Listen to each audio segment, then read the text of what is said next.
পেলাম না, পেলাম না। সব জায়গায় আমি মেঘাকে খুঁজলাম, কোথাও পাওয়া গেল না। কি বলছিস কি? মেয়েটাকে পেলি না? এই জলজ্যান্ত মেয়েটা কি উবে গেল নাকি? না বাবা, উবে যাওয়ার মতন বা ভ্যানিশ হয়ে যাওয়ার মতন মেয়ে আমাদের মেঘা নয়, তাও ওই বাড়ির লোককে না বলে। ঠিক বলেছো, এর আগে তো মেঘা কখনো কখনো এরকম কাজ করেনি। হ্যাঁ বর্দি ভাই, মেঘা তো এরকম কখনো করেনি। তাহলে আজ হঠাৎ নিজের ফোনটাকে কেন বন্ধ করে রেখেছে বলো তো? আমার মন কি বলছে জানো, আমার মেয়েটার না খুব বড় সড়ো কিছু ক্ষতি হয়ে গেছে। আমার মনে হয় কি আমাদের না দেরি করা উচিত না, আমাদের এবার পুলিশের কাছে যাওয়া উচিত, থানায় একটা খবর করা উচিত। তাহলে কি বলতো, মেঘার খোঁজ খবর নেওয়াটা সঠিকভাবে এগোবে। হ্যাঁ, এটা তুই ঠিকই বলেছিস দীপু। পুলিশ কেন? আমার মেয়েটা বেঁচে আছে তো? কেন এরকম অশুভ কথাবার্তা বলছিস? কাকামণি, এটা একটা রুটিন মাফিক ব্যাপার, মানে পুলিশ আমাদের থেকে আগে ওকে খুঁজে বার করতে পারবে। একদম ঠিক, একদম ঠিক বলেছিস। আচ্ছা, পুলিশ এলে তো আরেকটা সুবিধা হবে, ওই গয়না খোঁজার ব্যাপারটা। প্লিজ মাসিমণি, প্লিজ, পুলিশকে এখন ওসব না জানালেও চলবে। কেন রে, পুলিশকে জানাবি না কেন? আরে বাড়ি থেকে এত লক্ষ টাকার গয়না গায়েব হয়ে গেল, আর পুলিশকে জানাবি না? একটা তদন্ত হবে না? পুলিশ এলে তো ঘরে ঘরে গিয়ে সার্চ করবে, তখন হয়তো গয়নাগুলো পাওয়া গেলেও যেতে পারে। না টিটু, ঘর সার্চ করে গয়না খোঁজার থেকেও বেশি জরুরি এখন মেঘাকে খুঁজে বের করা। ওই এলেন ঠাকুর ঘরে কে? আমি তো কলা খাইনি। জামাইবাবু, আমি আপনাকে ভালো কথা বলছি, শুনুন। দিদি পুজো দিয়ে ফেরার আগে গয়না খোঁজার ব্যবস্থা করুন। তোমার কি মাথা খারাপ হয়ে গেছে? কি বলতে চাইছো তুমি? বাড়ির লোকেরা গয়না চুরি করেছে, এটা একটা অসম্ভব ব্যাপার। জামাইবাবু, আমি বাড়ির লোকের দোষ দিচ্ছি না তো, কিন্তু এখন তো শুধু বাড়ির লোক নেই, বাইরের লোকও তো এসেছে। কত নতুন লোকের সমাগম হয়েছে। দেখো, এর বেশি কিন্তু আমি দেরি করতে পারবো না। আরে বুঝতে পারছো না, বাজারে না একটা নতুন বাইক এসেছে। হ্যাঁ, আমার না দারুণ পছন্দ হয়েছে। আমি না বাইকটা কিনবোই, বুঝলে? আমি ওটা হাতছাড়া করতে পারবো না। ওই বাইকটা না আমার চাই চাই চাই, আমার বাইকটা চাই। শয়তান, তুমি কেন আমাকে এভাবে ঠকালে? কি করছো কি? ছাড়ো ছাড়ো ছাড়ো, ব্র্যান্ডেড জামা, দাম জানো? আমি তো তোমাকে বন্ধু ভেবেছিলাম রাহুল।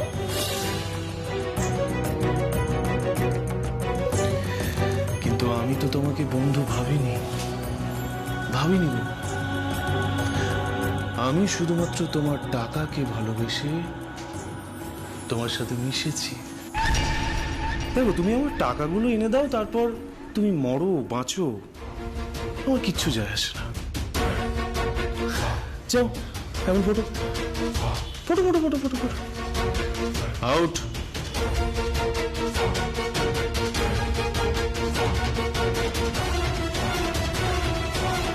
কি করবো আমি এখন? আমি এখন কি করবো?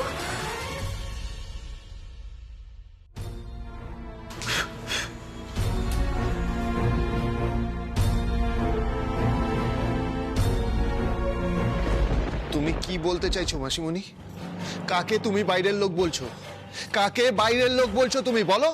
আমি শুধু ইঙ্গিত দিচ্ছি, কারণ নামে পরিষ্কার করে কিছু বলছি না, তাহলে তো আমি খারাপ হয়ে যাব। না, তুমি শুধু ইঙ্গিত দিয়েই থেমে থাকুনি, সে থেমে থাকার মানুষই তুমি নও। তুমি যথেষ্ট সরাসরি কথাটা বলেছো, এবং সেটা বোঝার মতন মন সবারই আছে, তারা বুঝতেও পেরেছে। আচ্ছা মাসিমণি, তুমি নিজেকে কেন এত নিচে নামাও বলো তো? এভাবে সবার সামনে আমাকে অপমান করলি? ঠিক আছে, বেশ, তো আমি কিচ্ছু বলবো না, কিচ্ছু বলবো না। দিদি আসুক, তারপরে দিদি ঠিক করবে কে পায়ের তলা থাকবে আর কে মাথার উপরে থাকবে। দিদি ঠিক বুঝতে পারবে কে চুরি করেছে। যুথিকা বাড়ির লোক গয়না চুরি করেনি, এটা তোমাকে আগেও বলেছি। তাহলে কে গয়নাগুলো চুরি করলো আপনি বলুন। অনেকেই করতে পারে। বিয়ে বাড়িতে এত লোক এসেছে, কার কি মনে আছে আমরা কি করে ধরবো? কারণ মনে হয়তো দুষ্ট বুদ্ধি থাকতেই পারে, আর সেক্ষেত্রে হয়তো মনীষা কোথায় গয়না রেখেছে সেই আলমারির খবরটা তাদের কাছে ছিল, চাবিটা বাই চান্স পেয়ে গেছে, তারাই কেউ চুরি করেছে। বাড়ির লোকের নামে মিথ্যে বদনাম দেবে না বলে দিচ্ছি। মিথ্যে বদনাম নয় জামাই বাবু, যে চুরি করেছে না সে বাড়িরই লোক।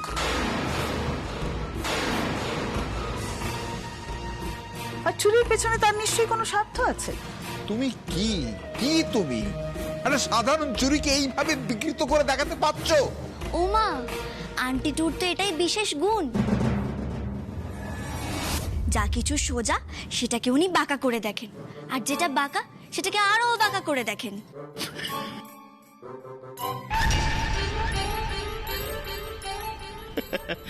একদম ঠিক বলেছো, তোমাকে এর জন্য 100 দিলাম অপু। আচ্ছা, তোমরা সবাই আমার মাকে এভাবে অপমান করছো কেন বলো তো? এমা না না, অপমান করতে যাব কেন?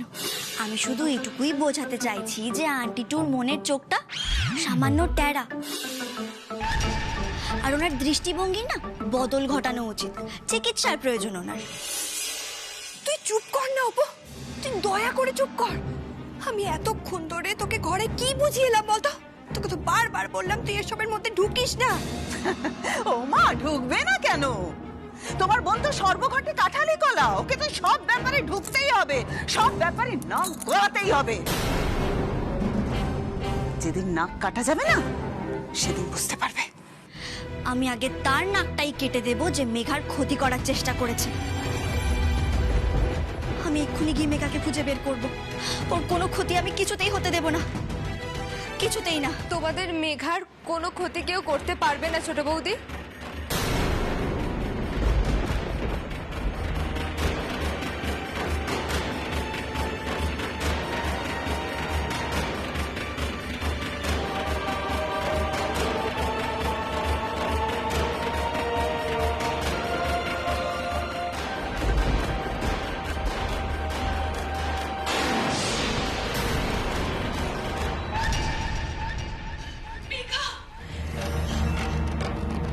কে বলেছে তোমাদের মেঘার কোনো ক্ষতি হয়ে গেছে?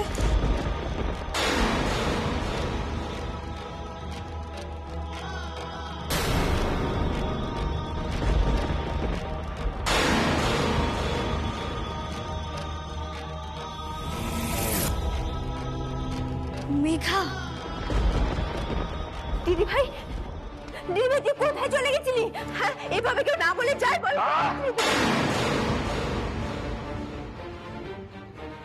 সরে যা তুই, সরে যা, সরে যা। চঞ্চল, কোথায় গেছিলি তুই? কোথায় গেছিলি তুই? কোথায় গেছিলি এত সকালবেলা কাউকে না জানিয়ে? কোথায় গেছিলি তুই? কেন তোর ফোন সুইচ অফ ছিল? কেন কেন তুই আমার চোখের দিকে তাকিয়ে কথা বলতে পারছিস না? আমার চোখের দিকে তাকিয়ে কথা বল। কি চাস তুই? তুই কি চাস তোর বাবা মা মরে যাক? আজ আমি তোকে মেরে চঞ্চল, চঞ্চল স্টপ। এই দিপুজা, নিয়ে আয়। চলো, শোনো শোনো শোনো, কাকামণি তুমি শান্ত হও, তুমি শান্ত হও প্লিজ।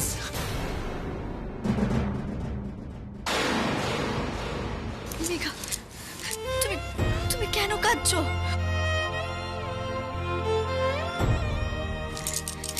কি হয়েছে বলো আমাকে। বল না বোন, কেন কাঁদছিস তুই?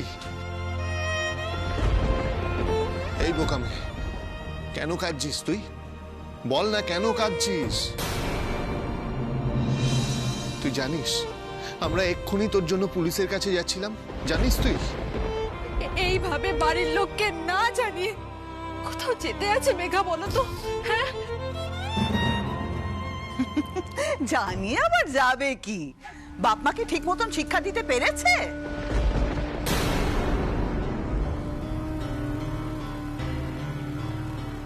দেখ মেঘা, দেখ দেখ তোর জন্য তোর বাবা মাকে কতটা অপমান সহ্য করতে হচ্ছে। আহ আন্টি টু, এই মুহূর্তে মেঘাকে এই কথাগুলো না বললেই নয়। আপনি কেন এতটা নিষ্ঠুর বলুন তো? একজন মেয়ে হয়ে অন্য আরেকজন মেয়ের মন বুঝতে চান না কেন আপনি? অপুমা, আমি বলি কি, তুমি ওর মনটা বুঝতে পারবে, তুমি ওর সমবয়সী, তুমি ওর সঙ্গে কথা বলো, তুমি ওর মনটা বুঝতে পারবে, ওর মনের মধ্যে কান্নার কারণটা কি সেটা তুমি উদ্ধার করতে পারবে। মেঘা, কি হয়েছে আমাকে বলো। আমি তো তোমার ছোট বৌদি, তাই না? আমায় খুলে বলো না কি হয়েছে।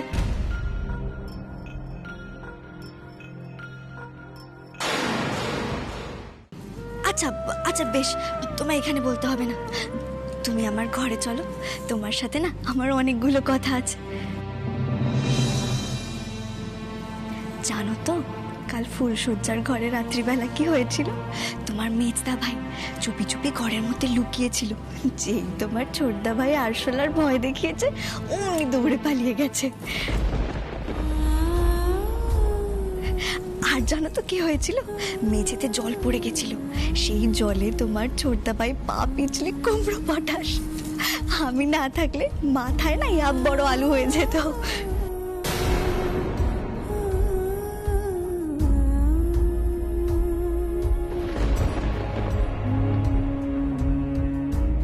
চুপ করে থাকিস না মেঘা, কিছু বল প্লিজ, কিছু বল বোন, কিছু বল। আরে বোন, তুই কোথায় গেছিলিস বল? দীপু বাবু, আমি কি মেঘাকে একটু আমার ঘরে নিয়ে যেতে পারি? আরে কেন কেন কেন শুনি?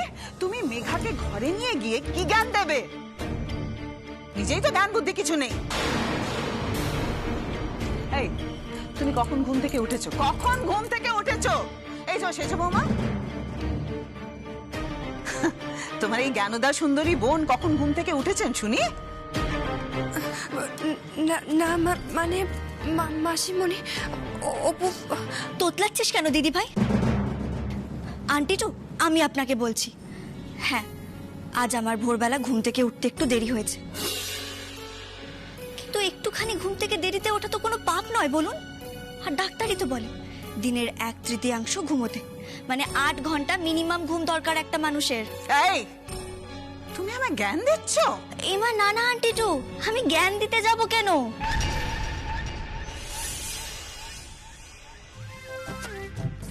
জানেন তো, আমি ছোটবেলায় কল্পবিজ্ঞানের গল্পে একদিন পড়েছিলাম, যারা কম ঘুমোয় তাদের নাক আর কান দিয়ে বড় বড় ট্যারেন্টুলা মাকড়সা ঢুকে যায় আর মাথায় গিয়ে বড় জাল বোনে। তারপর সেই মানুষগুলোর কি হয় জানেন তো? তাদের মাথায় শুধু জাল থাকে আর মনে মনে প্যাচ কষে, খালি অন্যজনকে বকাঝকা করে। এটা একটা রোগ, আর এই রোগের নাম কি জানেন? আন্টিটোসমনিয়া। ঘুম কম যে অসুখে হয় তার নাম তো ইনসোমনিয়া, এটা শুনেছি, কিন্তু ওই আন্টিটোসোমনিয়া তো কোনো অসুখের নাম শুনিনি। কি আশ্চর্য, এভাবে এভাবে সবাই মিলে আমাকে অপমান করছে। এই জামাই বাবু, আপনি কিচ্ছু বলবেন না, কিচ্ছু বলবেন না আপনি? অপুমা, আমি একটা কথাই বলবো, তুমি মা ওকে তোমার ঘরে নিয়ে যাও, ওর সঙ্গে কথা বলো। হ্যাঁ বাবা। মেঘা চলো, তুমি আমার সঙ্গে আমার ঘরে চলো, এসো। যাও মা। চলো। শোন চঞ্চল, মেঘা এসে গেছে, আমরা এই ব্যাপারটা নিশ্চিন্ত, কিন্তু এইবার চঞ্চল আমাদের ওই গয়না চুরির কেসটা নিয়ে ভাবতে হবে। আমি বলি কি যে তোরা চলে যা, থানায় চলে যা, থানায় গিয়ে পরিষ্কার করে জানা যে কাল রাতে আমাদের বাড়ি থেকে গয়না চুরি হয়ে গেছে। আর এখন পুলিশকে জানিয়ে কি হবে জামাই বাবু? যে চোর সে তো এতক্ষণে গয়না একেবারে দেশান্তরে পগার পার করে দিয়েছে। এত সহজ নয় শালিকা, এত সহজ নয়। মা এত বড় বড় গলায় কথা বলছে কেন? চোরের মায়ের বড় গলা কেস নয় তো? মেঘার মায়ের আলমারি থেকে গয়নাগুলো আমার মা ঝেড়ে দেয়নি তো? যাক, এই চঞ্চল আর দাঁড়িয়ে থাকিস না, যা। বাবা, আমি বলছিলাম কাকার সাথে কি আমিও থানায় যাব? না না, তোর যাওয়ার দরকার নেই, তুই বাড়িতে থাক, আমি যাচ্ছি। চলো তুমি। আমি ঘরে যাচ্ছি, আমার আইনের যেসব বন্ধু বান্ধব আছে তাদের সঙ্গে ফোনে এই বিষয়টা নিয়ে কথা বলতে হবে। বড় বৌমা, হ্যাঁ বাবা। তুমি পারলে আমার ঘরে একটু চাটা পাঠিয়ে দিও তো। হ্যাঁ বাবা, এক্ষুনি পাঠিয়ে দিচ্ছি। এসো কর্ণা, এসো এসো আমার সাথে। আমার কি গিয়ে একবার দেখা উচিত? অপু কি কথা বলছে মেঘার সাথে? আমি একটু ভেতর থেকে আসছি। উফ, সত্যি দিদি আর মন্দিরে যাবার দিন পেল না, আজকেই মন্দিরে যেতে হলো। আর মন্দিরে গেছে তো গেছে, আর ফেরার নাম নেই। ফোনটাও তো সঙ্গে করে নিয়ে যায়নি। কখন যে ফিরবে, কখন আমি সমস্ত কথাগুলো তার কানে তুলবো, উফ, পাচ্ছি না। সহ্য। মা, ও মা, হ্যাঁ, কি হয়েছে বল। আচ্ছা ওদের গয়না চুরি হয়েছে তা নিয়ে তুমি তো লাফালাফি করছো কেন? হ্যাঁ, তো বড় গলায় কথা বলছো কেন? মানে এটা আবার চোরের মায়ের বড় গলা কেস নয় তো? কি বলতে চাইছিস তুই? মানেটা কি? না মানে এই গয়নাগুলো তুমি ছেড়ে দাওনি তো মা? আচ্ছা, তুইও তো ঝেড়ে থাকতে পারিস রে। তোরও তো হাটটান স্বভাব আছে। মনে নেই একবার চুরি করতে গিয়ে ধরা পড়েছিলি? নিজে চোর হয়ে নিজে চোরের মাকে চোর বলছিস? লজ্জা করে না তোর? হ্যাঁ, বেয়াদব ছেলে কোথাকার, লোভী। মুখ সামলে কথা বলো মা, মুখ সামলে কথা বলো। আমি লোভী হতে পারি, তবে এই মুহূর্তে আমার গয়নার ওপর কোনো লোভ নেই। আমার এখন এমন একজনের ওপর লোভ হয়েছে যে গয়নাগুলো পড়ে থাকে। মানে এই সময় তো মানে ফানে তোমায় বুঝতে হবে না, ঠিক আছে? শুধু এইটুকু মনে রেখো যে আমি কিন্তু তোমারই ছেলে। হ্যাঁ, তাই তোমার মতো লোভী হয়েছি। কি করবে বলো মা? রক্ত যে কথা বলে, তাই না? মেঘা এসো, এখানে বসো বসো। এবার খুলে বলো তো কি হয়েছে, কোথায় চলে গেছিলে তুমি সবাইকে না বলে? বলো না। আমাকে এভাবে ধরার দরকার নেই, আমি একদম ঠিক আছি। কি হয়েছে দিদি ভাই তোর? তুই কোথায় চলে গেছিলি? 1 মিনিট দাঁড়াও বর্ষা, আমি দরজাটা দিয়ে আসি আগে। কি করছিস তুই? তুই কোন সাহসে দরজা বন্ধ করতে যাচ্ছিস? হ্যাঁ হ্যাঁ রে অপু, তোকে আমি পই পই করে বারণ করলাম যে এসবের মধ্যে ঢুকিস না ঢুকিস না। তুই তো আমার কথা শুনলি না, উল্টে নিচে গিয়ে মাসিমণির মুখে মুখে তর্ক করে এলি। এখন কি হবে বলো তো? আমার তো ভেবেই গা হাত পা ঠান্ডা হয়ে যাচ্ছে। মা তো মন্দির থেকে একটু পরেই ফিরবে, ফিরলে আবার একটা বাড়িতে অশান্তি হবে। উফ, দিদি ভাই, অশান্তির ভয়ে আমরা মেঘাকে এভাবে কষ্ট পেতে দেখবো বলতো?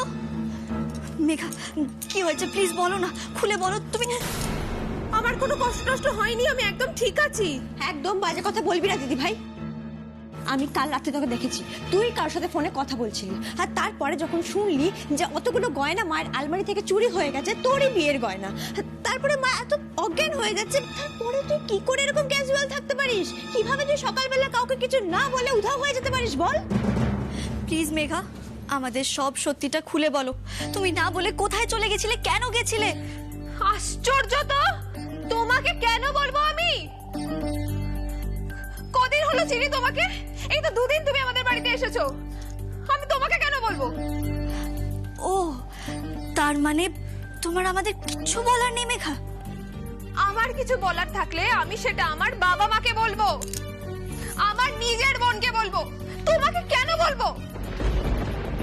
কাউকে বলতে পারছো না বলেই তো নিজের মধ্যে গুমড়ে গুমড়ে কাঁদছো মেঘা। মেঘা, মেঘা বলো না গো, কি হয়েছে? কোথায় গেছিলে বলো না, বলো। আমি তো বললাম আমি কলেজের একটা কাজে গেছিলাম। কেন মিথ্যে কথা বলছিস দিদি ভাই? আজকে তো কলেজ ছুটি। তুমি তো মিথ্যে কথা বলো না মেঘা। কি হয়েছে তোমার? প্লিজ সত্যিটা খুলে বলো, প্লিজ বলো। তুই জানিস মাসিমণি কত খারাপ খারাপ কথা বলেছে তোর নামে? মাসিমণি বলেছে যে তুই নাকি মায়ের আলমারি থেকে গয়নাগুলো চুরি করে পালিয়ে গেছিস। বল, এইসব কথাগুলো সহ্য হয়? এইসব কথাগুলো শোনা যায় বল?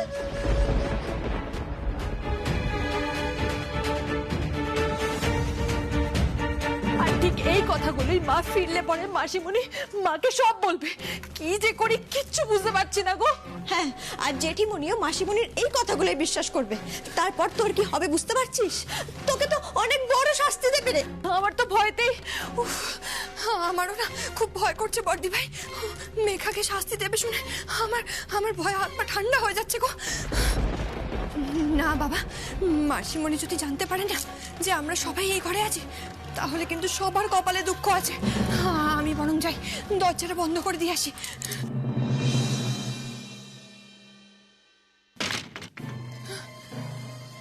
মা মন্দির থেকে যদি ফিরে শোনে, মাসিমণি তো সব বলবেই। মা কিন্তু সবাইকে শাস্তি দেবেন, সবাইকে। না রে দিদি ভাই, তোরা সবসময় এটা কেন ভাবিস বলতো যে আন্টিমান শাস্তি দেবে? কারণ উনি সবসময় শাস্তি দেন তাই। না বর্ষা, তোমরা তো আন্টিমানকে ঠিক করে চিনতে পারোনি। তাই নাকি?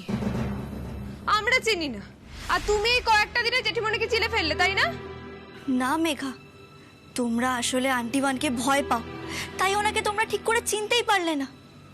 আজ উনি ছিলেন বলে তোমাদের এত বড় পরিবারটা এত সুন্দরভাবে রয়েছে, এক সূত্রে গাঁথা আছে। জানো তো, আমি দিদি ভাই দুজনে তো অনেক কম মানুষজনের মধ্যে বড় হয়েছি, কিন্তু তোমরা, তোমাদের পরিবারে তো কত লোকজন, কত লাকি তোমরা। আর মেঘা, তুমি তো এই পরিবারের বড় মেয়ে, তাই না? তুমি কত আদরের, সবাই তোমাকে কত ভালোবাসে। তাহলে তোমার মনে এত কিসের দুঃখ, এত কেন ভয়? প্লিজ মেঘা, তুমি তোমার মনের সব কথাটা আমাদের সাথে শেয়ার করে নাও। প্লিজ মেঘা, বলো না কি হয়েছে, প্লিজ বলো। ছোট বৌদি ভাই, ছোট বৌদি ভাই, আমি না আসলে